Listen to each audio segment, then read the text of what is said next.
Hey guys, it's me Ashwati and welcome back to our channel Men Details. So നമ്മൾ 4th semester literary criticism ആണ് ഇപ്പോൾ നോക്കിക്കൊണ്ടിരിക്കുന്നത്. അതിൽ TS Eliot ആണ് നമ്മുടെ topic. അപ്പോൾ അദ്ദേഹത്തിൻ്റെ 2 കോൺട്രിബ്യൂഷൻസ് നമ്മൾ ഓൾറെഡി ഡിസ്കസ് ചെയ്തു, ഹിസ്റ്റോറിക്കൽ സെൻസും ഇംപേഴ്സണാലിറ്റിയും. നെക്സ്റ്റ് നമ്മൾ നോക്കാൻ പോകുന്നത് പോയറ്റിക് ഇമോഷൻ എന്നുള്ള കോൺട്രിബ്യൂഷനാണ്.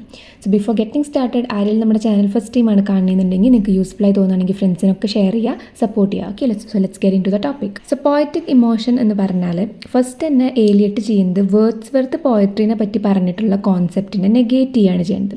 സോ വേർഡ്സ്വർത്ത് പറഞ്ഞിട്ടുള്ളത് പോയട്രി എന്ന് പറഞ്ഞാൽ powerful emotions recollected in tranquillity ആണ് എന്നാണ്. ഓക്കെ, ഒരു ട്രാങ്ക്വിലിറ്റി എന്ന് പറഞ്ഞ ഒരു പീസ്ഫുൾ സ്റ്റേറ്റ്.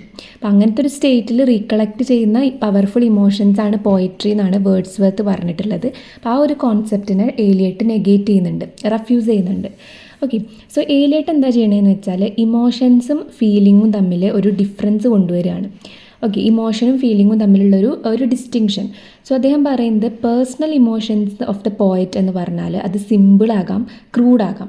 പക്ഷേ പോയറ്റിക് ഇമോഷൻസ് എന്താണ്, എപ്പോഴും കോംപ്ലെക്സ് ആയിരിക്കണം, എപ്പോഴും റിഫൈൻഡ് ആയിരിക്കണം.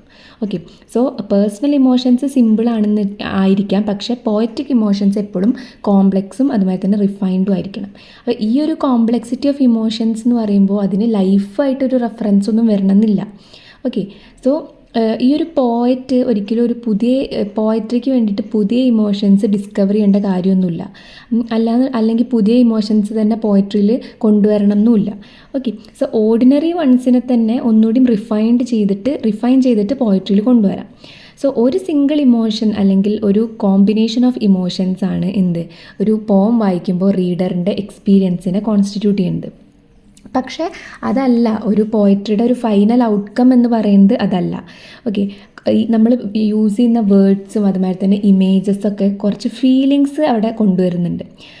അപ്പോൾ ഈ ഫീലിങ്സ് ആണ് ആക്ച്വലി എന്ത് ചെയ്യുന്നത്, ഒരു പോയട്രിയുടെ ഫൈനൽ ഇഫക്റ്റ് കൊണ്ടുവരുന്നത്, അല്ലാതെ ഇമോഷൻസ് അല്ല. സോ ഇമോഷൻസ് എന്ന് പറയുമ്പോൾ എക്സ്പീരിയൻസസ് ആയിട്ട് കണക്റ്റഡ് ആണ്, പക്ഷേ ഫീലിങ്സ് എന്ന് പറയുന്നത് ഇമേജറി ആൻഡ് വേർഡ്സ് എന്നാണ് അത് എമർജ് ചെയ്യുന്നത്. സോ അക്കോർഡിംഗ് ടു ഏലിയട്ട് ഫീലിങ്സ് ആണ് ഇമോഷനെക്കാട്ടിലും സുപ്പീരിയർ. ഓക്കെ, മേലെ നിൽക്കുന്നത് ഫീലിങ്സ് ആണ് അക്കോർഡിംഗ് ടു ഏലിയട്ട്. സോ അദ്ദേഹം പറയുന്നത് ഒരു ഗ്രേറ്റ് പോയട്രി എന്ന് പറഞ്ഞാൽ ഇമോഷൻസ് ഇല്ലാതെ വെറും ഫീലിങ്സ് കൊണ്ട് മാത്രം നമുക്ക് ഉണ്ടാക്കാൻ പറ്റും എന്നാണ് ഏലിയട്ട് പറയുന്നത്.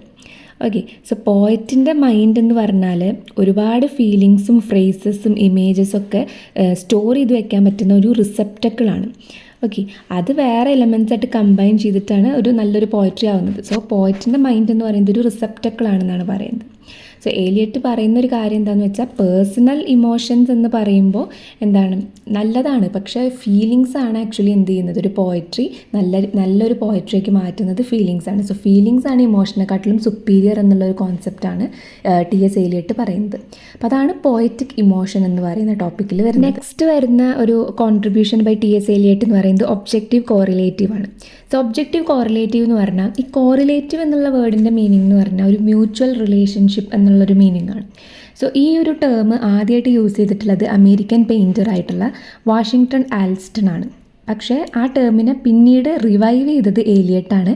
അദ്ദേഹത്തിൻ്റെ ഫേമസ് എസ്സേ ആയിട്ടുള്ള ഹാംലെറ്റ് ആൻഡ് ഹിസ് പ്രോബ്ലംസ് എന്നുള്ള എസ്സേയിലാണ് ഈ ഒരു ടേം റിവൈവ് ചെയ്തിട്ട് ഏലിയട്ട് കൊണ്ടുവന്നിട്ടുള്ളത്.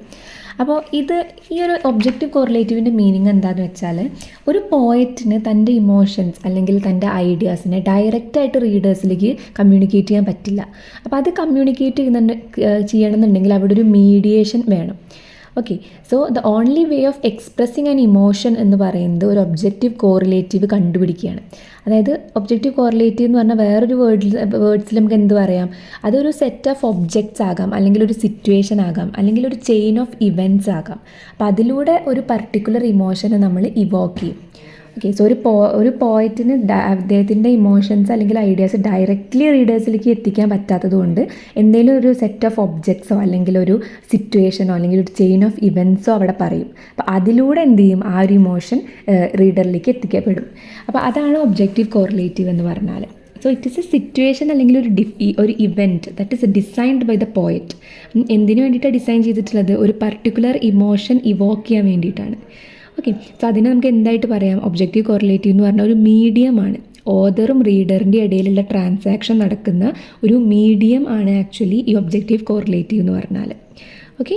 സോ അക്കോർഡിംഗ് ടു ഏലിയറ്റ് ഒരു ഗ്രേറ്റ് വർക്ക് ഓഫ് ആർട്ട് എന്ന് പറഞ്ഞാൽ ഇങ്ങനത്തെ കോറിലേറ്റീവ്സിൻ്റെ ഒരു സെറ്റാണ്. അങ്ങനെ ആ ഒരു കോറിലേറ്റീവ്സിലൂടെയാണ് ഒരു പെർട്ടിക്കുലർ ഇമോഷൻ റീഡറിൽ ഇവോക്ക് ചെയ്യപ്പെടുന്നത്. ഓക്കെ, അപ്പോൾ അതാണ് ഒബ്ജക്റ്റീവ് കോറിലേറ്റീവ് എന്ന് പറഞ്ഞാൽ. That is A set of objects, A situation or A chain of events which shawl B the formula of that particular emotion. ഒരു ഇമോഷൻ ഇവോക്ക് ചെയ്യാൻ വേണ്ടിയിട്ട് നമ്മൾ യൂസ് ചെയ്യുന്ന ഒരു സെറ്റ് ഓഫ് ഒബ്ജക്റ്റോ അല്ലെങ്കിൽ സിറ്റുവേഷനോ ഇവൻറ്റ്സോ. ഓക്കെ, അതിലൂടെ നമ്മൾ ആ ഇമോഷൻ റീഡറിൽ ഇവോക്ക് ചെയ്യും. സോ റീഡറും അതുമാതിരി തന്നെ പോയറ്റും തമ്മിലുള്ള ട്രാൻസാക്ഷൻ നടക്കുന്ന ഒരു മീഡിയം, അതാണ് ഒബ്ജക്റ്റീവ് കോറിലേറ്റീവ് എന്ന് പറഞ്ഞാൽ. T.S. എലിയറ്റിൻ്റെ ലാസ്റ്റ് കോൺട്രിബ്യൂഷനായിട്ട് കൊടുത്തിട്ടുള്ളത് ഡിസോസിയേഷൻ ഓഫ് സെൻസിബിലിറ്റിയാണ്. സോ ഡിസോസിയേഷൻ എന്ന് പറഞ്ഞാൽ എന്താ, ഒരു ഡിസ്കണക്ട് ചെയ്യപ്പെടുക, അതൊക്കെയാണ് ഡിസോസിയേഷൻ എന്ന് പറഞ്ഞാൽ. സെൻസിബിലിറ്റി എന്ന് പറഞ്ഞാൽ എന്താ, എസ്തെറ്റിക് ഇൻഫ്ലുവൻസസിൻ്റെ അടുത്ത് റെസ്പോണ്ട് ചെയ്യാനുള്ള ഒരു കഴിവ്. So being able to respond to aesthetic influences, അതാണ് സെൻസിബിലിറ്റി എന്ന് പറഞ്ഞാൽ.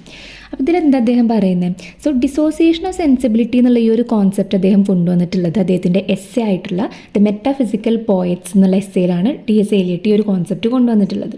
അദ്ദേഹം പറയുന്നത് ഒരു ഗുഡ് പോയട്രി എന്ന് പറഞ്ഞാൽ അവിടെ ഉണ്ടാവുക യൂണിഫിക്കേഷൻ ഓഫ് സെൻസിബിലിറ്റിയാണ്. അതായത് യൂണിഫിക്കേഷൻ ഓഫ് സെൻസിബിലിറ്റി എന്ന് പറഞ്ഞാൽ എന്താണ്, തോട്ട്സ് ഫീലിങ്സ് ആയിട്ട് ട്രാൻസ്ഫോം ചെയ്യപ്പെടും.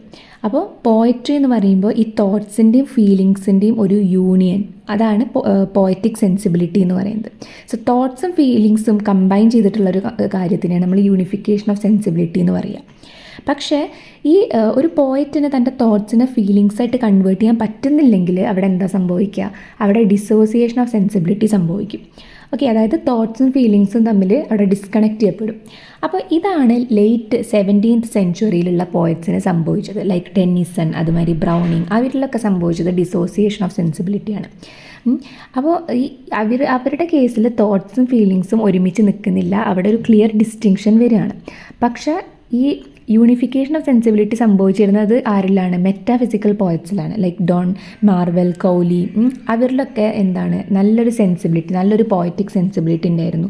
അതായത് തോട്ട്സും ഫീലിങ്സും ഒരുമിച്ച് നിന്നായിരുന്നു. പക്ഷേ ലേറ്റ് 17th സെഞ്ച്വറി ആയപ്പോൾ ടെന്നിസൺ, ബ്രൗണിങ്, അവരുടെയൊക്കെ കേസിൽ തോട്ട്സും ഫീലിങ്സും തമ്മിലൊരു ഡിഫറൻസ് വരികയാണ്. അവിടെ ഡിസോസിയേഷൻ ഓഫ് സെൻസിബിലിറ്റിയാണ് സംഭവിച്ചിട്ടുള്ളത്. ഓക്കെ, സോ അത്രയാണ് ഡിസോസിയേഷൻ ഓഫ് സെൻസിബിലിറ്റി എന്നുള്ളൊരു കോൺസെപ്റ്റിൽ വരുന്നുള്ളൂ. That is thoughts and feelings ഒരുമിച്ച് നിൽക്കുമ്പോൾ അത് യൂണിഫിക്കേഷൻ ഓഫ് സെൻസിബിലിറ്റിയാണ്. അത് മെറ്റാഫിസിക്കൽ പോയറ്റ്സിലാണ് കണ്ടിരുന്നത്. ലേറ്റർ 17th സെഞ്ച്വറിക്ക് ആയപ്പോൾ തോട്ട്സും ഫീലിങ്സും രണ്ടായിട്ട് നിൽക്കാൻ തുടങ്ങി, ഒരു ഡിസ്റ്റിങ്ഷൻ വരാൻ തുടങ്ങി. അതായത് ഡിസോസിയേഷൻ ഓഫ് സെൻസിബിലിറ്റിയാണ് അവിടെ സംഭവിക്കുന്നത്. ഓക്കെ, അപ്പോൾ according to Eliot good poetry എന്ന് പറഞ്ഞാൽ യൂണിഫിക്കേഷൻ ഓഫ് സെൻസിബിലിറ്റി ആണ്. ഓക്കെ, അപ്പോൾ അത്രയാണ് അദ്ദേഹത്തിൻ്റെ കോൺട്രിബ്യൂഷനിൽ ലാസ്റ്റ് വൺ ഡിസോസിയേഷൻ ഓഫ് സെൻസിബിലിറ്റിയിൽ വരുന്നത്. ഇത്രയാണ് T.S. എലിയറ്റ് എന്നുള്ള ടോപ്പിക്കിൽ വരുന്നത്. നമ്മൾ ഏതൊക്കെയാണ് നോക്കിയത്? Historical sense, impersonality, poetic emotion, objective correlative and dissociation of sensibility. Okay, so next നമുക്ക് വരുന്നത് I.A. റിച്ചാർഡ്സ് ആണ്. അപ്പോൾ അദ്ദേഹത്തിൻ്റെ ആ ഒരു ടോപ്പിക്കായിട്ട് നമ്മൾ വൈകാതെ തന്നെ വരും. അതുവരെ എല്ലാവരും ഹാപ്പി ആൻഡ് സേഫ് ആയിട്ടിരിക്കുക. Don't forget to subscribe our channel. So thank you so much.